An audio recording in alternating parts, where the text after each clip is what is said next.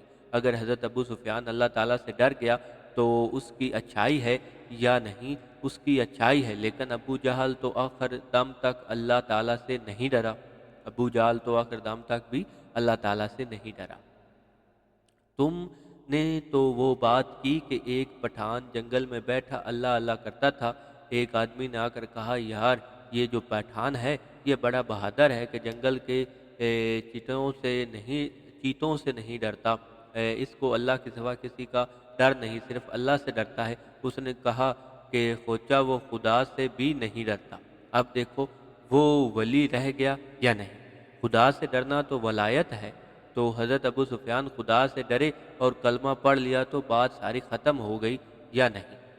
ہو گئی یار بات ساری ختم۔ جب انہوں نے کلمہ پڑھ لیا تو پچھلے سارے گناہ معاف ہو گئے۔ اور حضرت امیر معاویہ حضرت ابو سفیان کے لڑکے تھے اور بہت بہادر تھے۔ حضرت امیر معاویہ کو بچپن سے ایک نجومی نے حضرت معاویہ کا سر دیکھ کر کہا تھا، جب وہ بستر پر لیٹے ہوئے تھے، فرمایا اس لڑکے کا سر کہتا حقیہ کسی وقت میں دنیا کا حکمران بن کر رہے گا۔ امیر معاویہ کے دل میں نبی کی محبت تھی، اور جس محبت کے بڑے بڑے شاہکار تاریخ کی کتابوں میں موجود ہیں۔ حضرت امیر معاویہ نے حضور کا کلمہ پڑھا، کب پڑھا؟ صلح حدیبیہ کے موقع پر، جب حضور حدیبیہ کی صلح کرنے مکے گئے، یعنی حضور کی وفات سے 4-5 سال پہلے امیر معاویہ نے کلمہ پڑھا۔ لیکن اس کلمے کا اظہار نہیں کیا۔ معاویہ کہتے تھے کہ میں اپنے والد سے ڈرتا تھا کہ میرا والد نہ مجھے مارے، کہ اس وقت ابو سفیان نے تو اس وقت کلمہ نہیں پڑھا تھا، اور حضرت امیر معاویہ نے کلمے کا اظہار کیا۔ فتح مکہ کے موقع پر جب مکہ فتح ہوا تو انہوں نے اپنے باپ کے سامنے کلمے کا اظہار کر دیا۔ حضرت امیر معاویہ کو حضور سے بڑی محبت تھی، اور حضور سے رشتہ داری بھی تھی، کہ ابو سفیان نے حضور کا کلمہ پڑھنے سے پہلے اپنی لڑکی ام حبیبہ کا نکاح حضور سے کر دیا تھا۔ امیر معاویہ کی بہن ام حبیبہ کا نکاح حضور سے ہو چکا تھا، تو گویا کہ نبی اکرم سے امیر معاویہ کی بھی رشتہ داری ہے۔ ان کی بہن پیغمبر کی بیوی ہے، ابو سفیان کی بیٹی نبی کی بیوی ہے۔ گویا کہ حضرت ابو سفیان پیغمبر کا سسر لگتا ہے، نبی کا سسر لگتا ہے۔ حضرت معاویہ پیغمبر کے سالے لگتے ہیں۔ حضرت امیر معاویہ اس لحاظ سے پوری امت کے ماموں ہیں۔ نبی کی بیوی امت کی ماں ہوتی ہے، اور یہ ماموں بنے تو ماموں تو باپ کی جگہ پر ہوتا ہے۔ جو باپ کو گالی دے اس کے حرامی ہونے میں شک ہی کوئی نہیں ہوتا۔ آپ کو معلوم ہونا چاہیے کہ ابو سفیان نے جب کلمہ نہیں پڑھا تھا، اپنی بیٹی سے ملاقات کے لیے ان کے گھر میں آئے مدینہ منورہ میں، تو جب اپنی بیٹی ام حبیبہ کو ملے تو ان کو پیار کرنے کے بعد بستر پر بیٹھنے لگے۔ ام حبیبہ نے وہ بستر لپیٹ لیا اور لپیٹ کر کہا، ابا جان تم اس بستر پر نہیں بیٹھ سکتے، یہ محمد کا بستر ہے، اور تم نے نبی کا کلمہ نہیں پڑھا۔ یہ بستر ہے کہ جس پر آسمانوں سے وحی آتی ہے، اور تم ابھی تک مشرک ہو، اس لیے تم ناپاک ہو، اور اس وجہ سے تم بستر رسالت پر نہیں بیٹھ سکتے۔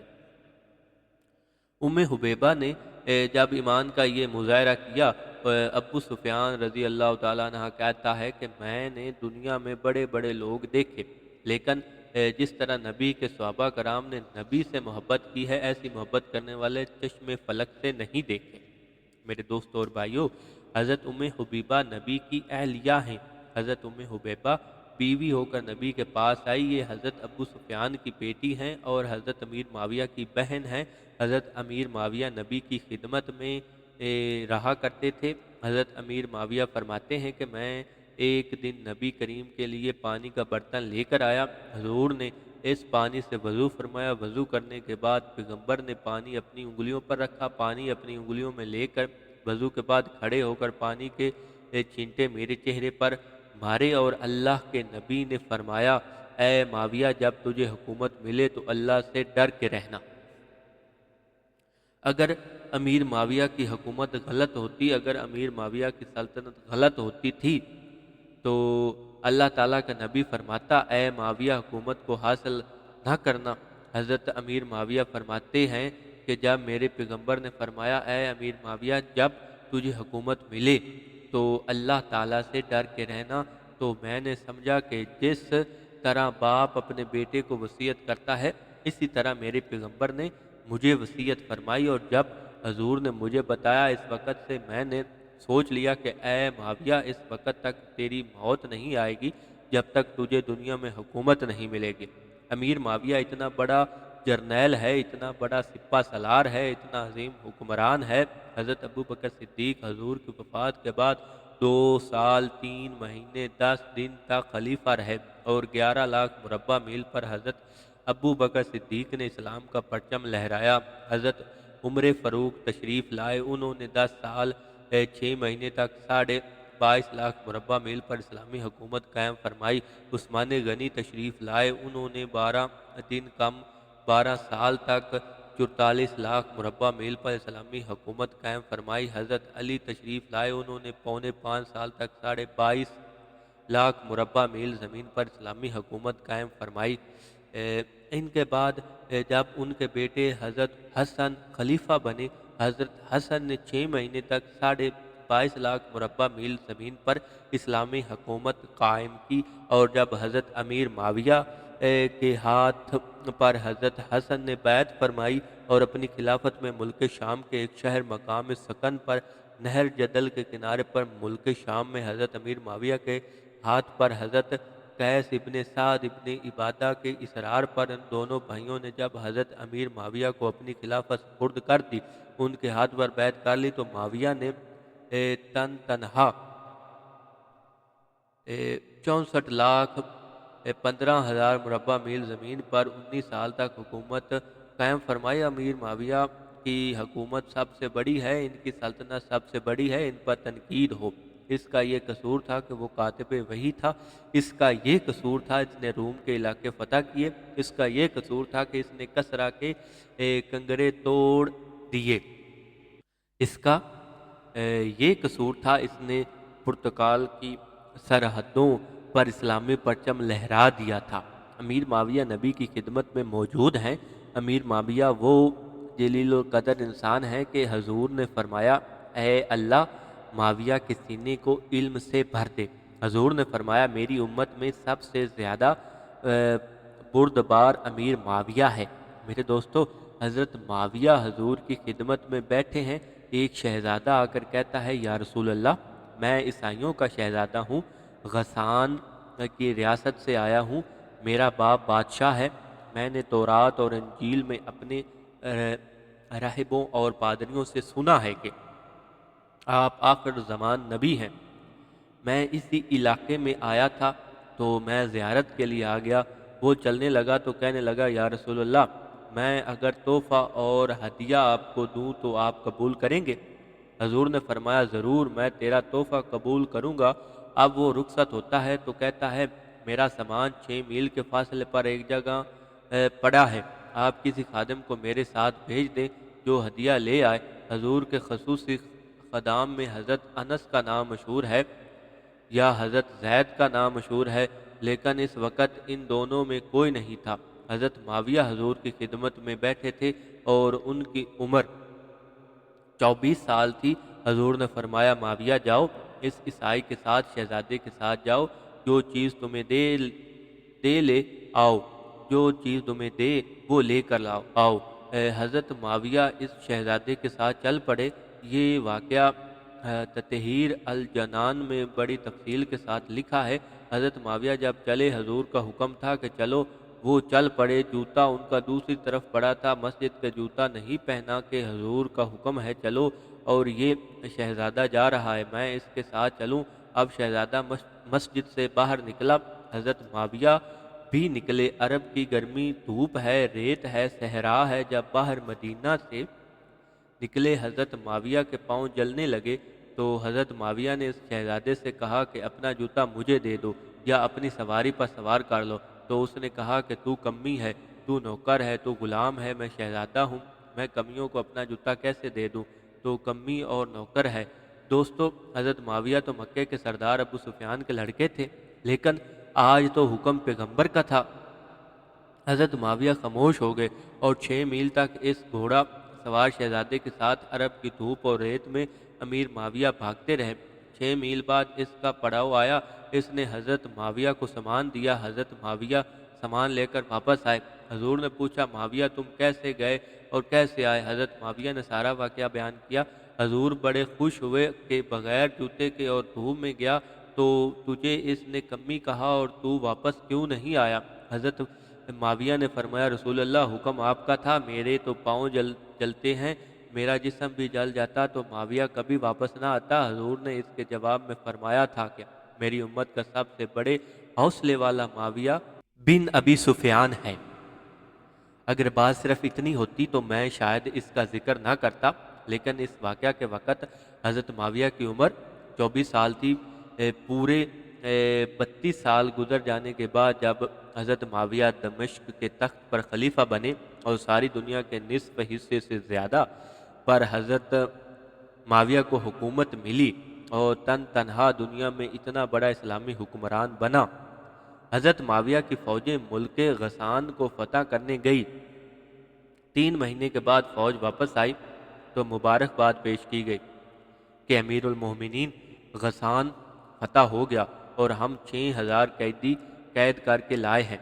سپہ سالار نے کہا، حضرت معاویہ کے دربار میں جب وہ 6000 قیدی پیش کیے گئے، ان کے ساتھ وہ پاؤں رسیوں سے بندھے ہوئے تھے۔ حضرت معاویہ نے ان قیدیوں کو دیکھا تو سب سے آگے جو قیدی تھا وہی غسان کی ریاست کا شہزادہ تھا۔ غسان کی ریاست کا وہی شہزادہ کہ جس شہزادے نے حضرت معاویہ کو پہننے کے لیے جوتا نہیں دیا تھا۔ حضرت معاویہ نے دیکھا کہ یہ تو وہی شہزادہ ہے، پہچان لیا۔ حضرت معاویہ نے فرمایا، شہزادے کو میرے مہمان خانے میں لے جاؤ۔ 1 مہینے تک حضرت معاویہ اپنے مہمان خانے میں اس کی میزبانی کرتے رہے۔ اس نے نہیں پہچانا کہ یہ امیر المومنین ہے۔ یہ حضرت معاویہ وہی پیغمبر کا غلام ہے جس کو میں نے کمی کہا تھا۔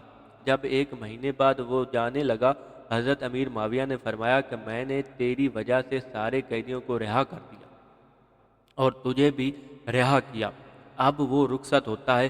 10,000 درہم حضرت معاویہ نے اس کو ہدیہ کے طور پر دیے تو وہ لوگوں سے پوچھتا ہے کہ یہ کون ہے؟ انہوں نے بتایا کہ یہ معاویہ بن ابو سفیان ہے، ابو سفیان کا لڑکا ہے، رسول اللہ کا غلام ہے۔ اب اس کے ذہن میں آیا کہ یہ تو وہی نوجوان ہے جس کو میں نے پہننے کے لیے جوتا نہیں دیا تھا، اور پیغمبر کے پاس میں گیا تو میں نے اس کو کہا تھا کہ تو کمی ہے۔ اب اس کی آنکھیں شرم سے جھک گئی۔ حضرت معاویہ کے پاس آ کر کہنے لگا، امیر المومنین، کیا آپ وہی معاویہ ہیں جو میرے ساتھ پیدل گئے تھے؟ حضرت معاویہ نے فرمایا، اے شہزادے، ہاں میں محمد کا وہی کمی ہوں، میں محمد کا وہی نوکر ہوں۔ اس نے کہا، میں شرمندہ ہوں۔ حضرت معاویہ نے فرمایا، میں نے تجھے پہلی مرتبہ ہی پہچان لیا تھا اور سب کچھ پہچاننے کے بعد میں نے کہا تیرا اخلاق یہ تھا کہ تو نے مجھے جوتا نہ دیا، شاید تیرے مذہب نے تجھے یہ اخلاق سکھایا ہو، اور میرا اخلاق یہ تھا کہ تو نے میرے ساتھ جو سلوک کیا میں نے تو وہ تجھے بتلایا بھی نہیں، میں نے تو وہ تجھے پوچھا بھی نہیں، میں نے پہچان کر تیری رسیاں کھلوائیں، میں نے پہچان کر تیرے ہاتھ کھلوائے اور پہچان کر تجھے مہمان بنایا، پہچان کر تجھے 10,000 درہم دیے۔ وہ زارو قطار ہوتا رہا اور کہنے لگا، امیر المومنین، میں نے بڑے بڑے بادشاہوں کے دربار دیکھے، تیرے سے زیادہ کوئی حوصلے والا نہ دیکھا، نہ کوئی اخلاق والا دیکھا، مجھے جلدی کلمہ پڑھا کر مسلمان کر دیجئے۔ اسی بات کو حضور نے فرمایا تھا کہ میری امت کا سب سے بڑا حوصلے والا معاویہ بن ابی سفیان ہے۔ حضرت معاویہ کی حکومت چھوٹی سی حکومت تو نہ تھی، تقریباً 24 لاکھ مربع میل دنیا کے نصف سے زائد جغرافیہ کا حصہ ہے۔ دنیا 1 کروڑ 20 لاکھ مربع میل پر قائم ہے، لیکن امیر المعاویہ رضی اللہ تعالی عنہ 64 لاکھ مربع میل زمین پر اسلام کی حکومت قائم کرتا ہے، اور آج کا مسلمان اس کے دور حکومت سے واقف نہیں۔ وہ کہتا ہے، دیکھو جی، حضرت امیر معاویہ کا حضرت علی سے اختلاف ہوا۔ میں مانتا ہوں حضرت امیر معاویہ رضی اللہ تعالیٰ عنہ کا حضرت علی سے اختلاف ہوا، اور وہ اختلاف قتلان عثمان سے بدلہ لینے کے لیے تھا۔ حضرت امیر معاویہ نے فرمایا تھا اے امیر المومنین علی آپ پہلے بدلہ لیں میں پھر بیعت کروں گا، یہ اختلاف تھا، اجتہاد تھا۔ حضرت علی کی رائے اپنی جگہ درست تھی، امیر معاویہ کی رائے اپنی جگہ درست تھی، تو ان آراء میں اختلاف پیدا ہوا، اختلاف کے بعد نقصان بھی ہوا، لیکن میں سوال کرتا ہوں کہ آپ اس اتنے سے اختلاف پر امیر معاویہ کی فتوحات پر پانی پھیر دیں گے؟ 19 سال کے دور حکومت کو بھلا دیں گے؟ آپ یہ بات بھلا دیں گے کہ امیر المعاویہ نے مسجدوں کے مینار سب سے پہلے بنائے؟ آپ یہ بات بھلا دیں گے امیر معاویہ نے مسجدوں کے مینار سب سے پہلے بنائے؟ آپ یہ بات بھلا دیں گے کہ امیر معاویہ نے خانہ کعبہ پر ریشم کا غلاف چڑھایا؟ آپ یہ بات بھلا دیں گے کہ امیر معاویہ نے عدالتوں میں نقول برانچیں قائم کی؟ امیر معاویہ نے رجسٹریشن کا محکمہ قائم کیا؟ امیر معاویہ نے بچوں کا نام کمیٹی میں درج کرانے کا محکمہ جاری کیا؟ آپ یہ بات بھلا دیں گے کہ امیر معاویہ نے بری اور بحری فوجوں کی تقسیم کی؟ آپ یہ بات بھلا دیں گے کہ امیر معاویہ نے بڑے بڑے بادشاہوں کو للکارا؟ آپ یہ بات بھلا دیں گے کہ امیر معاویہ نے سب سے بڑے شہر کیساریہ کو اپنے ہاتھوں سے فتح کیا؟ آپ یہ بات بھلا دیں گے کہ امیر معاویہ نے مکہ اور مدینہ کے 7.5 لاکھ ایکڑ اراضی کو سرسبز شاداب بنا دیا، 5 نہریں نکال کر پورے عرب کے پہاڑوں کو گلدستہ بنا کر اس سارے علاقے میں پوری زمین کو کاشت کے قابل بنا دیا؟ میں یہ بتا سکتا ہوں، آپ کی معلومات میں اضافہ کر سکتا ہوں کہ امیر معاویہ اتنا بڑا جرنیل تھا، اتنا بڑا حکمران تھا، جس نے اس وقت کے روس کے تقریباً 57 صوبوں پر اسلام کا پرچم لہرایا۔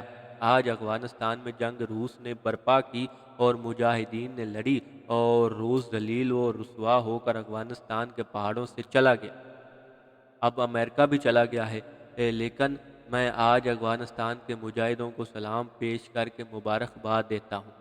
سیدنا امیر معاویہ کی فوج نے مراکش سے چل کر مکران فتح کیا، سیدنا امیر معاویہ کی فوج نے شام سے چل کر روس فتح کیا، افغانستان کو اور پھر پشاور کو فتح کر کے برصغیر کے اور ایشیا کے دروازے پر آ کر محمد کا قرآن سنایا۔ آپ اس پیغمبر کے بصیرت والے صحابی کو کیسے بھول جائیں گے؟ حضرت معاویہ ہر سال مدینہ تشریف لے جاتے، حضرت عائشہ کے سامنے دو زانوں ہو کر بیٹھ جاتے اور کہتے اماں رسول کے کپڑے دکھاؤ۔ حضرت عائشہ رسول کے کپڑے لاتی، حضرت معاویہ ان کو آنکھیں سے لگاتے، پانی میں بھگو کر پانی نچوڑ کر پانی اپنے پاس رکھ لیتے اور فرماتے پیغمبر کے کپڑوں کو دیکھنا، نبی کے کپڑوں کا نچڑا ہوا پانی معاویہ کی نجات کے لیے کافی ہے۔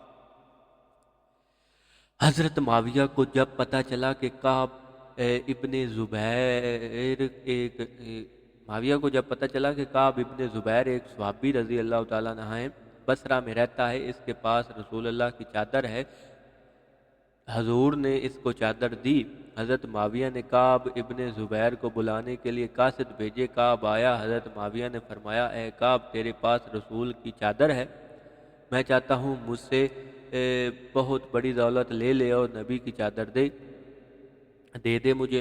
حضرت کعب بن زبیر نے فرمایا چادر تو میں نے اپنے لیے رکھی ہے۔ حضرت معاویہ نے فرمایا میری سلطنت ایک طرف اور نبی کی چادر ایک طرف۔ حضرت معاویہ کو کعب ابن زبیر نے وہ چادر ہدیہ میں دے دی اور فرمایا اے امیر المومنین، یہ چادر میں اپنی طرف سے آپ کو ہدیہ کرتا ہوں۔ حضرت معاویہ فرماتے تھے کہ میرے پاس یہ روئے زمین کی سب سے بڑی دولت ہے۔ میرے بھائیوں، یہ تاریخ کی وہ روشنی ہے کہ جس کا ہمیں دور دور تک کوئی علم نہیں۔ ایک شخص محمد کی چادر سے اتنی محبت کرتا ہے، وہ نبی سے کتنی محبت کرتا ہوگا۔ بس قابس بن ربیہ ایک صحابی ہیں، حضرت معاویہ کو پتہ چلا کہ قابس ابن ربیہ کی شکل رسول اللہ سے ملتی ہے، پتہ چلا کہ قابس ابن ربیہ آ رہا ہے تو حضرت معاویہ نیچے اتر آئے، شہر سے باہر نکل گئے، ان کا استقبال کرنے گئے، جا کر اس کے قریب کہا تو میرا سپاہی، لیکن کیونکہ تیرا چہرہ رسول اللہ سے ملتا ہے اس لیے معاویہ تیرا استقبال کرنے کے لیے شہر سے باہر نکل آیا ہے۔ سبحان اللہ، ساری باتیں ٹھیک ہیں، سفین کی بات یاد ہے اور کوئی چیز یاد نہیں۔ حضرت فاروق اعظم نے 3200 علاقے فتح کیے، لیکن ان علاقوں کی فہرست دیکھو تو وہ چھوٹے ہیں۔ لیکن امیر معاویہ نے تو اپنے علاقوں میں کیساریہ جیسا شہر بھی فتح کیا، جس شہر کے 300 بازار تھے، 1,00,000 پولیس روانہ جس شہر میں گشت کرتی تھی، 1,00,000 پولیس روزانہ اس شہر میں گشت کرتی تھی۔ اس شہر کو معاویہ بن ابو سفیان نے خود جا کر لشکر کی قیادت کر کے فتح کیا، اور اس شہر کے چوک میں جو جامع مسجد تعمیر کی، وہ جامع مسجد لاہور کی بادشاہی مسجد سے 4 گنا بڑی ہے، اور وہ امیر المعاویہ نے تعمیر کی۔ یہ تو ذکر آیا کہ جنگ صفین ہوئی، اور اس میں یہ ہوا وہ ہوا، کیساریہ کا نہیں پتہ۔ خانہ کعبہ یہ سب سے پہلا غلاف امیر معاویہ نے چڑھایا، اس کا کوئی پتہ نہیں۔ بچوں کا نام کمیٹیوں میں درج کرانے کا محکمہ معاویہ ابن ابی سفیان نے جاری کیا، اس کا بھی کوئی پتہ نہیں۔ 7.5 ایکڑ عرب کی اراضی کو پانی دے کر سرسبز شاداب کر دیا، اور محمد کے مدینے کی بستیوں میں زراعت اور باغبانی کے ایسے جوہر دکھائے کہ جس کی مثال آج تک دنیا میں کوئی پیش نہ کر سکا، اس کا ذکر ہی کوئی نہیں۔ یہ تو پتہ ہے کہ حضرت علی سے اختلاف ہوا، قاتلان عثمان کا بدلہ لینے کے لیے۔ یہ نہیں پتہ چلا کہ جس کی حکومت شام سے لے کر چین کی سرحدوں تک پھیلی ہوئی ہے، اس وسعت اور جغرافیے میں رسول اللہ کے دین کی کتنی بڑی خدمات سر انجام دی ہیں۔ میں عرض یہ کرنا چاہتا ہوں کہ اس ملک میں حضرت معاویہ کے بارے میں جو ظلم ہوا، 1400 سال کی تاریخ میں اس مظلوم انسان کے ساتھ جو زیادتی ہوئی، وہ کبھی کسی کے ساتھ نہیں ہوئی۔ آدمی مر جاتا ہے، اس کا گلہ کوئی نہیں کرتا، آدمی مر جاتا ہے، اس کا گلہ کوئی نہیں کرتا، لیکن لوگ کہتے ہیں یار چلو فوت ہو گیا چھوڑو۔ لیکن پیغمبر کا سب سے بڑا حکمران صحابی 1400 سال گزر گئے، BA کی کتاب کھولو تو حضرت معاویہ کو بھونک رہی ہے، MA کی کتاب تاریخ کھولو تو معاویہ کو بھونک رہی ہے، کسی پروفیسر اور لیکچرار کی گفتگو سنو تو معاویہ کو بھونک رہا ہے، اور کالے کافر کو دیکھو تو معاویہ کو بھونک رہا ہے۔ تمہیں سفین نظر آتی ہے، تمہیں روڈوس اور افریقہ کے وہ جزیرے نظر نہیں آتے کہ جن جزیروں میں ہزاروں میل کے سمندروں میں معاویہ کی فوجوں نے، بحری بیڑوں نے ایک ایک جزیرے میں جا کر محمد کا قرآن سنایا؟ تمہیں وہ بات نہیں یاد آتی؟ چین کی وہ بستیاں آج بھی موجود ہیں جن بستیوں میں امیر معاویہ کی فوجیں گئیں، روس کی وہ سرحدیں بھی موجود ہیں جہاں امیر معاویہ کی فوجیں گئیں۔ لوگ کہتے ہیں آذربائیجان فتح ہو گیا، آذربائیجان کو مکمل فتح کرنے والا معاویہ بن ابی سفیان ہے۔ افغانستان کے پہاڑوں سے جا کر امیر معاویہ کی بات پوچھو، صفین آپ کو یاد ہے تو اور کیا یاد ہوگا۔ 45 ہجری میں امیر معاویہ نے سنان ابن مسلمہ ایک صحابی رسول اللہ کو 12,000 کا لشکر دے کر افغانستان کو فتح کرنے کے لیے بھیجا تھا۔ یہ کابل امیر معاویہ نے فتح کیا تھا، جلال آباد امیر معاویہ نے فتح کیا تھا، سمرقند امیر معاویہ نے فتح کیا تھا، غزنی کی بستیاں امیر معاویہ نے فتح کی تھی، اور پاکستان کے غیور لوگوں یہ پشاور کا شہر بھی معاویہ نے فتح کیا تھا۔ فتو البلدران کھولو علامہ بلازری کہتا ہے امیر معاویہ نے 45 ہجری میں 12,000 فوجوں سے بدھ مت کے حکمرانوں کو قتل کر کے اسلام کا پرچم پشاور پر لہرا دیا، اور اس پشاور کے شہر کو دیکھو جس کو سب سے پہلے بدھ مت کے مذہب سے فتح کرنے والا معاویہ بن ابی سفیان ہے، اس کی فوجوں کا سپہ سالار ہے۔ آج 4 صدی کے قریب اصحاب بابا کے نام سے قبر بنی ہوئی ہے، یہ قبر اسی سپہ سالار نے سنان ابن مسلمہ کی ہے جسے معاویہ بن ابی سفیان نے بھیجا تھا۔ میرے بھائی اور دوستو، بلوچستان جس کو تاریخ کی کتابوں میں بلوچستان نہیں کہتے، کسی پرانی تاریخ میں بلوچستان آپ کو نہیں ملے گا۔ بلوچستان کا ایک شہر ہے قلات اور ایک خزدار ہے۔ تاریخ کی کتابوں میں انہی کا ذکر ہے۔ یہاں ایک راجا تھا، اس راجا کو کسی نے خبر دی کہ آخر زمان پیغمبر دنیا میں تشریف لے آئے ہیں۔ اس نے اپنے چند ساتھیوں کو کہا کہ تم رسول اللہ کے پاس مدینہ جاؤ، میرا سلام کہو اور دیکھو کہ واقعی ہی آخر زمان پیغمبر ہیں۔ اگر حضور آ گئے ہوں تو پھر میں بھی جاؤں گا اور رسول اللہ کا کلمہ پڑھوں گا۔ اس راجا کا ایک وفد وہاں سے چلا، کلات سے میں قربان ہو جاؤں اس راجا کی سوچ پر کہ وفد جب روانہ ہونے لگا تو اس نے کہا کہ اگر آخر زمان پیغمبر تمہیں مل جائیں تو ان کو میری طرف سے 2 چیزیں تحفے میں دینا۔ علامہ بلازری کہتا ہے کہ تحفے ہندوستان کے تھے اور وہ چیزیں عرب کے ملکوں میں نہیں تھی۔ ایک تحفہ دیا رسول اللہ کو ساگوان کی لکڑی کا، سب سے اچھی لکڑی ساگوان کی ہے۔